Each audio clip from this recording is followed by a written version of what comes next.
ఇవాళ మధ్యాహ్నం జాతీయ మానవ హక్కుల సంఘాన్ని వైఎస్ఆర్సీపీ బృందం కలవనుంది. వైఎస్ఆర్సీపీ నేతల బృందంలో ఎంపీ తనుజారాణి, మాజీ డిప్యూటీ సీఎంలు పుష్పశ్రీవాణి, రాజేంద్ర పలువురు ముఖ్య నేతలు ఉన్నారు. కుర్పాన్తో పాటు ఇతర గిరిజన హాస్టల్స్లో భారీ సంఖ్యలో విద్యార్థులకు పచ్చకామెరల వ్యాధి ప్రబలుతోంది. దీనిపై కూటమి ప్రభుత్వం అలసత్వంతో వైఎస్ఆర్సీపీ నేతలు ఆందోళన చేపట్టారు.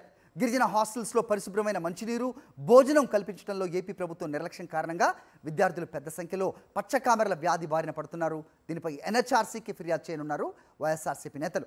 గిరిజన హాస్టల్స్లో చంద్రబాబు సర్కార్ బాలల హక్కుల ఉల్లంఘన, ఆరోగ్య భద్రతపై నిర్లక్ష్యం వహించడంపై వైఎస్ఆర్సీపీ తీవ్ర ఆందోళన వ్యక్తం చేస్తోంది. కూటమి ప్రభుత్వం చేతకానితనంతో ఇప్పటివరకు 4 గిరిజన హాస్టల్స్ విద్యార్థులు రైట్. ఇదే అంశంపై అప్డేట్స్ మా కరెస్పాండెంట్ వెంకటేష్ న్యూఢిల్లీ నుంచి ఇస్తారు.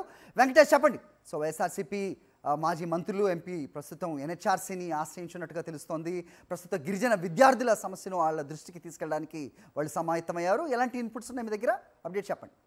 ఆంధ్రప్రదేశ్లోని గిరిజన హాస్టళ్లపై ఆంధ్రప్రదేశ్ ప్రభుత్వం, చంద్రబాబు ప్రభుత్వం పూర్తిగా నిర్లక్ష్యం వహిస్తోందని, చిన్న చూపు చూస్తోందని వైఎస్ఆర్ కాంగ్రెస్ పార్టీ ఆరోపిస్తుంది. ప్రధానంగా మన్యం జిల్లాలోని గిరిజన హాస్టళ్లలో పెద్ద సంఖ్యలో విద్యార్థులందరూ కూడా పచ్చగామెర్ల బాధ పడుతున్నారు. సో ఇప్పటికే దాదాపు 4 చనిపోయినటువంటి పరిస్థితి. వందల సంఖ్యలో విద్యార్థులందరూ కూడా విశాఖలోని కేజీ ఆసుపత్రిలో చికిత్స పొందుతున్నారు. సో ఈ పచ్చకామెర్ల వ్యాధిని ఎంత విస్తృతంగా ప్రబలడానికి ప్రధానంగా ఆంధ్రప్రదేశ్ ప్రభుత్వం, చంద్రబాబు సర్కారు గిరిజన హాస్టళ్ల పర్యవేక్షణ గాని, వాటికి సరైనటువంటి విద్యార్థులకు సరైనటువంటి పరిశుభ్రమైనటువంటి మంచినీరు గాని, పరిశుభ్రమైనటువంటి భోజనాన్ని అందించడంలో విఫలమైన కారణంగానే విద్యార్థులు పెద్ద సంఖ్యలో ఈ జాండీస్ వ్యాధి బారిన పడుతున్నారని వైఎస్ఆర్ కాంగ్రెస్ పార్టీ నేతలు చెప్తున్నారు. సో ఈ అంశాన్ని జాతీయ స్థాయి దృష్టికి తీసుకొచ్చేందుకు ఈరోజు జాతీయ మానవ హక్కుల సంఘాన్ని కలిసి ఫిర్యాదు చేయాలని వైఎస్ఆర్ కాంగ్రెస్ పార్టీ నిర్ణయించింది. అందులో భాగంగా వైఎస్ఆర్సీపీ ప్రతినిధుల బృందం ఎంపీ తనుజా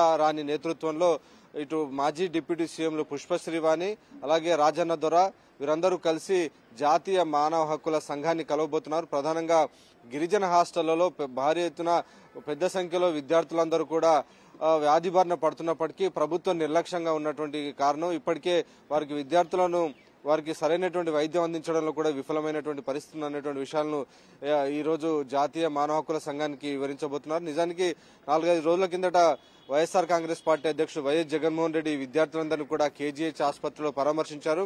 ఎవరైతే చనిపోయిన విద్యార్థుల కుటుంబానికి 5 లక్షల రూపాయల ఎక్స్గ్రేషియా ప్రకటించారు. అలాగే మిగిలినటువంటి విద్యార్థులకు సంబంధించినటువంటి బాగోగులను కూడా చూసుకుంటామని చెప్పారు. ఒకవైపు ప్రతిపక్ష పార్టీ స్వయంగా విద్యార్థులను ఆదుకుంటుంటే, అధికారంలో ఉన్నటువంటి తెలుగుదేశం పార్టీ, తెలుగుదేశం ప్రభుత్వం మాత్రం విద్యార్థులకు కనీసం మంచి నీరు గానీ, పరిశుభ్రమైనటువంటి వాతావరణాన్ని కల్పించడంలో పూర్తిగా విఫలమైంది.